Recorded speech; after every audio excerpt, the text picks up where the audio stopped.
Now let's continue solving some root and power equations. Here's the first one. See how you do. Because of grouping, I would subtract 4 and square second. So here's my two-column table. I remember that because my exponent is even, I'll need to include two values. I'll begin by taking the square root of both expressions and simplifying, and then adding 4 and simplifying, and I get both of my answers. And here I've checked one of the two. Try this one.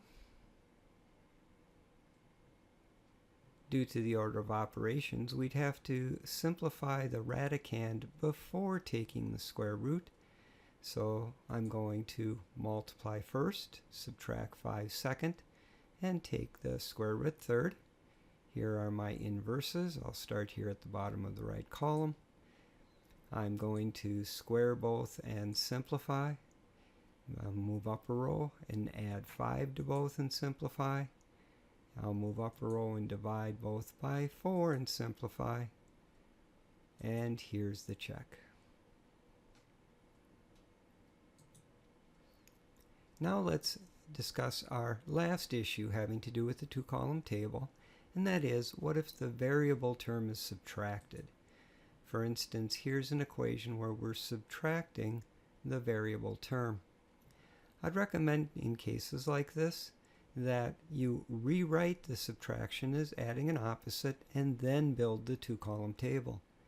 For instance, to solve this one, I would rewrite it as 12 plus -1 times t squared equals 8, and then I'd build my two-column table. I'd square first, multiply by -1 second, and then add third. Following my inverse operators, I'd subtract 12 and simplify, divide both by -1 and simplify, then take the square root and simplify, and find that my solutions are 2 and -2. Here's one for you to try. First, we should rewrite the radicand as adding an opposite, and then I would multiply first, add second, and find the fifth root third. So here's my two-column table and my inverses. I'll start here and raise both sides as a base for an exponent of 5, and I'll simplify. I'll move up a row, subtract 11 from both sides and simplify. Move up a row and divide both by -7 and simplify, and there's my solution. How about here? We'd add first, find the fourth power second, and divide by 9 third. Here's the two-column table. We'd begin by multiplying both by 9, and then these 9s will reduce. So I'll simplify. Then I'll take the fourth root of both, and since I have an even exponent, I'll need to include two answers. I'll simplify.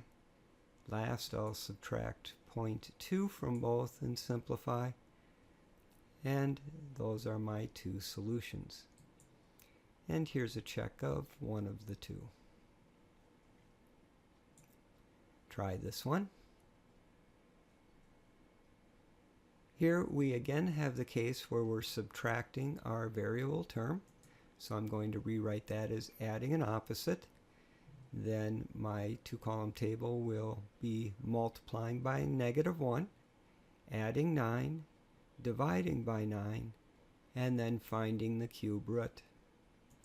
So here's my two-column table, and I'm now going to do my inverse operators from bottom to top. I'll cube both expressions and simplify. Then I'll move up a row, multiply both by 9. These 9s will reduce right here, and I'll simplify. Then I'll subtract 9 from both and simplify. And finally I'll divide both by -1 and simplify. And here's my check.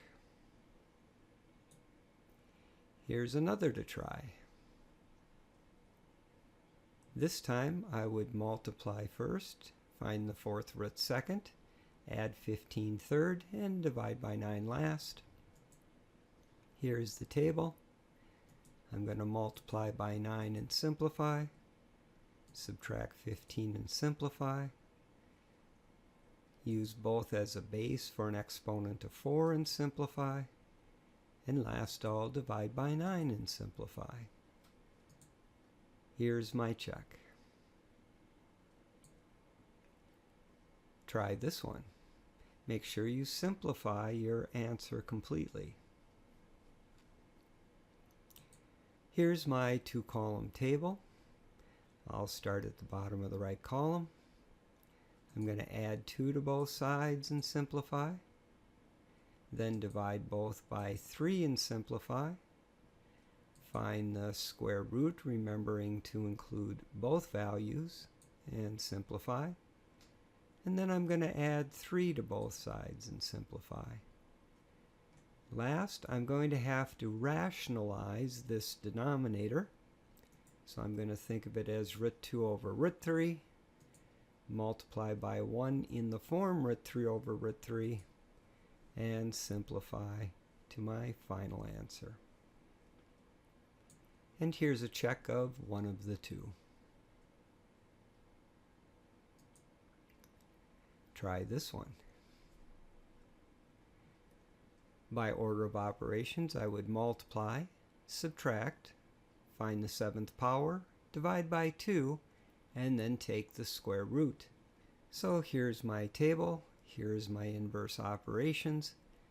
I'm going to square both and simplify, multiply by 2 and simplify, take the 7th root of both and simplify, add 4 and simplify, and then divide by 3 and simplify.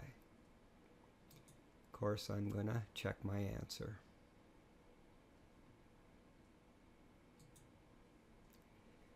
Here's another. Since I'm subtracting the variable term, I'm going to start by rewriting that as adding the opposite.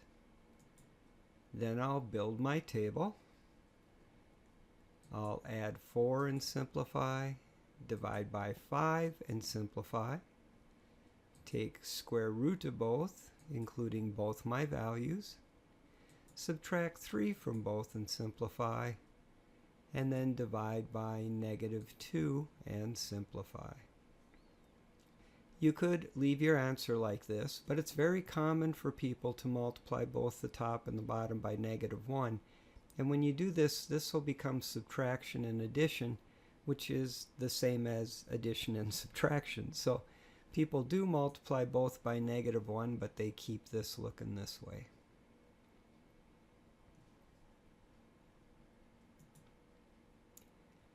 Here's another to try.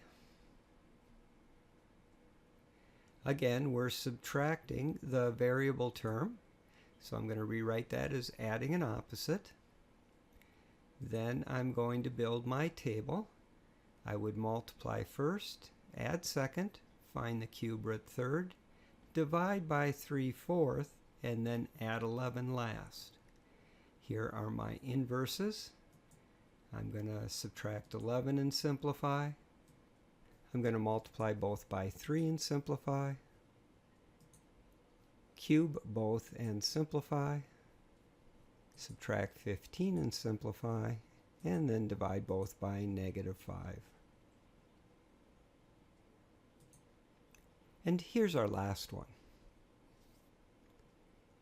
By order of operations, I'd multiply, add, find the square root, subtract 6, and then square the result. Here's my two-column table. I'll start at the bottom of the right column, take square root of both, making sure to include both values, and I'll simplify. And then I'll add 6 to both and simplify. And I'm just going to keep this way for now because I don't want to have to remember to bring along 2 answers all the time. Then I'm going to square both and simplify, subtract 3 and simplify, And last, I'll divide by 2 and simplify. One of my answers is going to be 9 squared minus 3 over 2, and that's going to be 39. And the other is going to be 3 squared minus 3 over 2, and that's going to be 3. Well, that will conclude this video where we've continued with root and power equations.